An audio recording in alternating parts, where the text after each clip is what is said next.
Please be seated.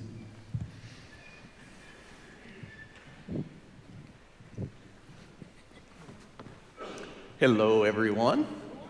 Good to see everyone here. Also, hello to those who are watching and listening online. If you would please turn in your Bibles to John chapter 20. Last week we saw in Jesus' appearance, resurrection appearance to Mary Magdalene, that seeing is not always believing, at least not initially. And today we're going to read a story in which Jesus blesses those who believe without seeing. So after Jesus appeared to Mary, she rushed back to the other disciples to tell them the good news, saying, "I have seen the Lord." And then later that day, on Sunday night, the disciples are together in one place behind locked doors, and the risen Jesus appears to them to confirm everything they've heard from Mary. And now they too can rejoice and say, "We have seen the Lord." Now let's pick up the story in chapter 20, verse 24. John tells us that now Thomas, also known as Didymus, one of the 12, was not with the disciples when Jesus came. So the other disciples told him, "We have seen the Lord."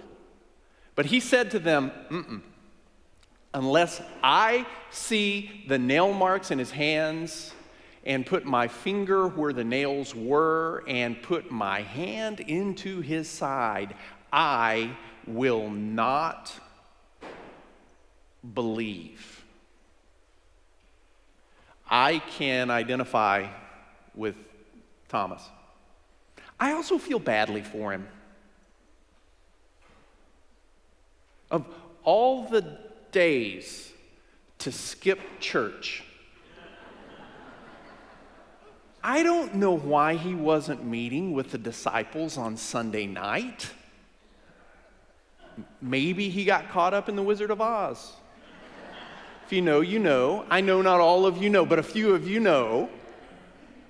Or maybe he didn't read the email with the details of the next meeting. He received the email. He just didn't open it and read it. And yes, I am talking about some of you. I suppose if there is a guilt-trippy preacher point to derive from this story, it could be this. Whenever you skip church, you risk missing out on Jesus, because you never know how or when he's going to show up. For 7 days, Thomas must have been isolated and miserable. All the other disciples could talk about was how they saw Jesus, what he looked like and what he said, and I wonder when he will appear again to us. What does all of this really mean? Even their unanswered questions were bathed in joy, and I'm sure they had plenty of questions. They did not understand the implications of the resurrection. There's no way they could that quickly. But they knew Jesus was alive because they had seen him. But imagine being Thomas, unable to rejoice with them because he wasn't in the room where it happened. And their testimony is not enough for him. He doesn't want to hear about the risen Jesus. He wants to see the risen Jesus. He's an empiricist. He requires some evidence. He will not believe unless he can see and touch Jesus for himself. And that doesn't mean he has weak faith. Doesn't mean he's less than the other disciples. All he really wants is the same experience with the risen Jesus all the other disciples had. And isn't that what we all prefer too? Wouldn't we all prefer to see and touch and talk with the risen Jesus?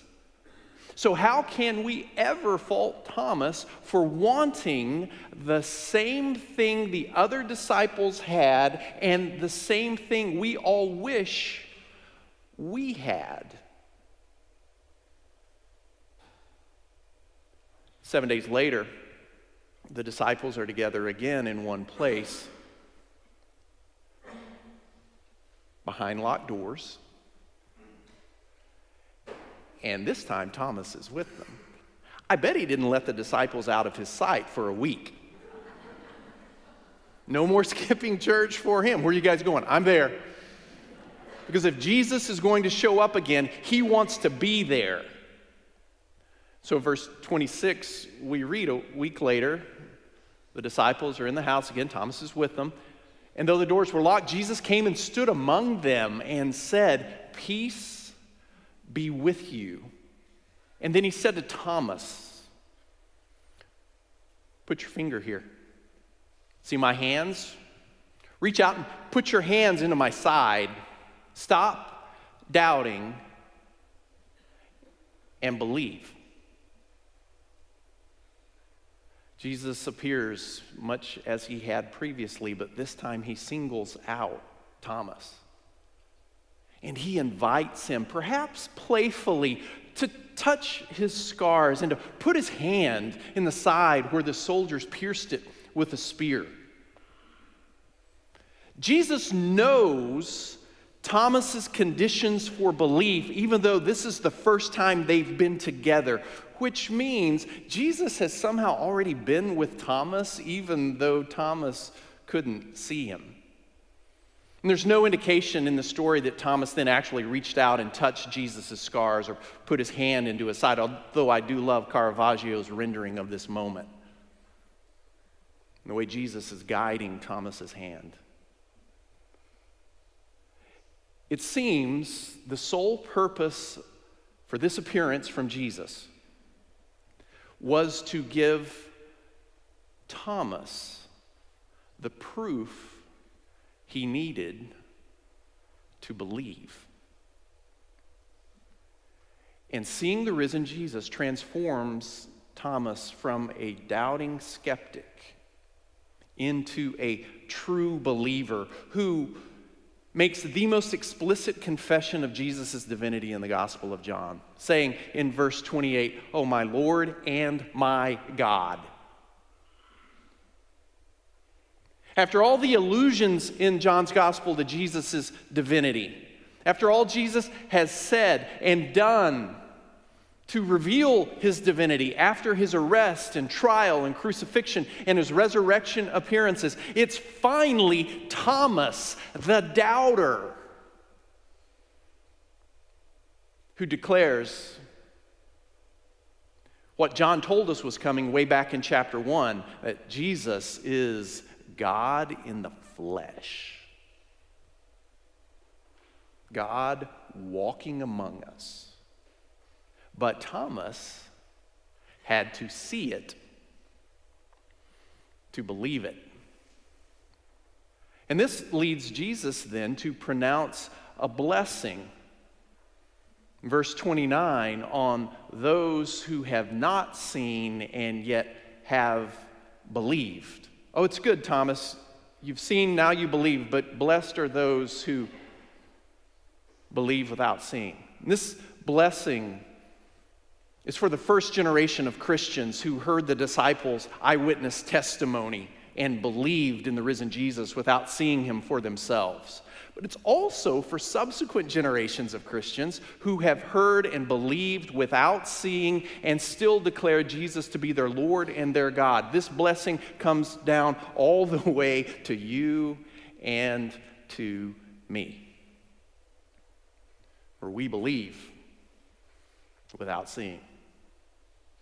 I love the little story of a little boy who grew up. His dad was a preacher. And growing up, he'd play outside and he'd come in from playing and his mom would say, "You go wash those hands because there are germs in that dirt." And one day he protested saying, "Oh, germs and Jesus, germs and Jesus. That's all I ever hear about in this house and I ain't ever seen either one of them." We can identify with Thomas's desire and need to see some proof before he believes. But Jesus also clarifies that he's not going to be appearing to every skeptic who refuses to believe without first seeing. Thomas is the exception here. Because Jesus has a special mission, a special purpose for Thomas and the other disciples. He's going to send them out into the world as his eyewitnesses, telling of his life, death, and resurrection. And then everyone who hears their testimony and believes it, Jesus says, is just as blessed, just as included in God's family, just as blessed as those original disciples who saw and heard it all firsthand.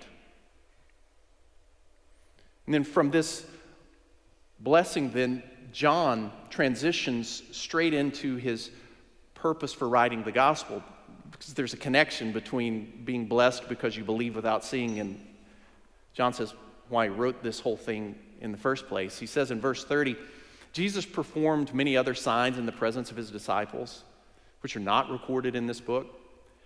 But these are written that you may believe or continue to believe that Jesus is the Messiah, the Son of God, and that by believing you may have life in his name. John says, I wrote this story down, I wrote this gospel so that those who would read it would believe and have life.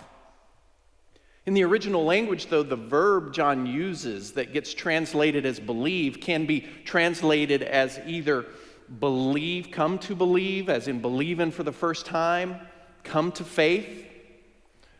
But it can also be translated as continue to believe, as in don't stop believing. Keep on believing. Don't give up. Believe, believe, believe. And while history has proven the Gospel of John to be a powerful evangelistic document leading many to faith, maybe even leading some of you to faith, the way John tells his story leads me to think that his original purpose for writing down his eyewitness account of Jesus' life, death, and resurrection was more to encourage beleaguered Christians whose faith in an unseen Jesus was waning. And he's writing to encourage them to keep on believing. Don't give up your belief. Even if you're being ostracized or opposed, persecuted, don't stop believing. The Gospel of John exists because believing without seeing, faith without sight, is not self-sustaining. Believing without seeing, faith without sight, is not self-sustaining. Faith is like a fire that has to be fed, that has to be stoked. Now, unfed, unstoked faith can give way to doubt and then unbelief. Now, there are many different forms of doubt, and there are many different reasons why doubt could take root in our heart and in our mind, and I include both. Doubt can be both an intellectual and an emotional issue. I myself am a chronic doubter. The last thing I would ever want to do to anyone is belittle their doubts. And one of the reasons I like Thomas so much is because he's so open and honest about his doubts. Doesn't hide or shy away from them. He names them and claims them. I'm not going to believe it until I see it. And I also appreciate how the other disciples don't eliminate Thomas from their circle because he doubts. He's still there with them a week later, even though he says, I'm not sure, I don't believe you guys. They don't kick him out of their group because he questions what they're saying. They don't get rid of him because he's not as all in with the risen Jesus as they are. He needs more time to process it. He's not sure he can buy into it yet. I love the way they continue to make room for him in their circle.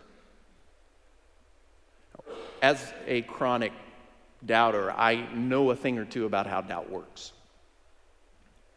I also know a thing or two about how to keep doubt at bay. And I can tell you from hard-earned experience that focusing on the presence and prevalence of evil in the world is not going to reduce your doubt or enhance your faith.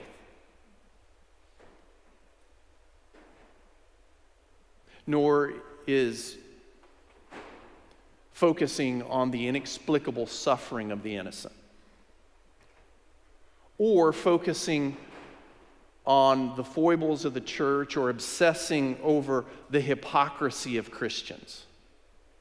None of those things are going to reduce your doubts and build up your faith. If you want to doubt, and sometimes we want to doubt because doubt gives us permission to not go all in and be fully committed. And so as long as I have some doubts, I can stiff arm and keep a distance between what I sense the gospel's calling me to do. As long as you want to doubt, you can find plenty of reasons to doubt. One thing I've learned about combating doubt that can teeter on the brink of unbelief is that it's always good to return to and focus on Jesus. And I've found over the years that the more I focus on how Jesus responded to the presence of evil in the world, and how Jesus identified with the suffering of the innocent, and how Jesus forgave religious hypocrites who conspired to kill him with a kind of self-giving, sacrificial, limitless love so powerful that not even death could hold him in the grave. The more I focus on those things, the easier it is to believe. I'll let you in on a little secret. One of the reasons I preach is not because I have so much faith.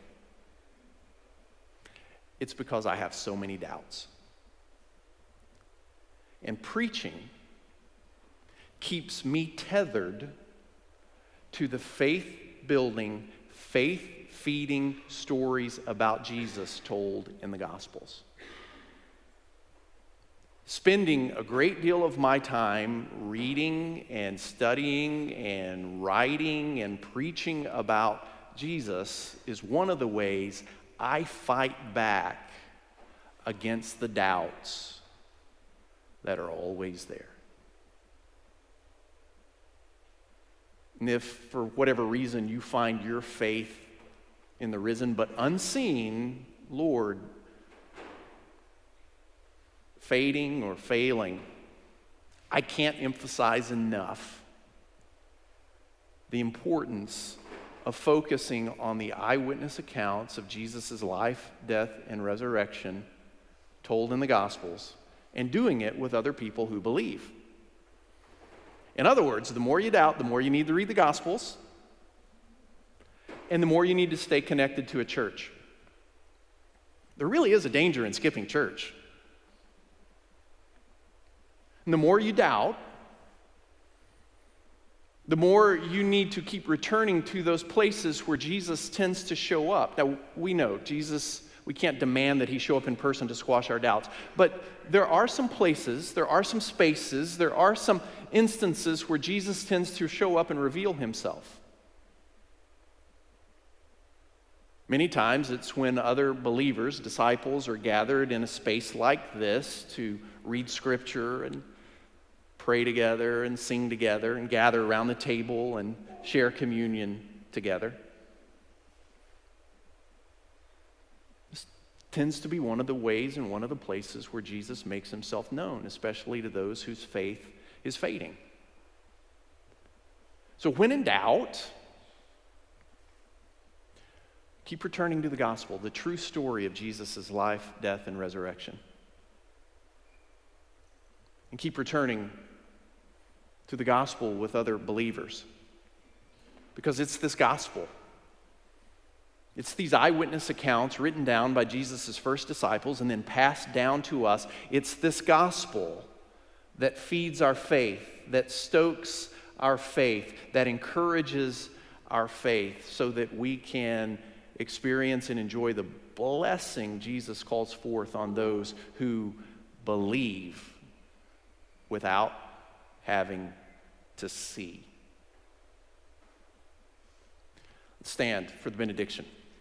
Let's encourage each other with this reading from 1 Peter chapter 1.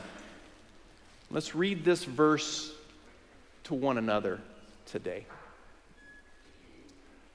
Though you have not seen him, you love him. And even though you do not see him now, you believe in him and are filled with an inexpressible and glorious joy. For you are receiving the end result of your faith, the salvation of your souls. Don't stop believing. Go in peace.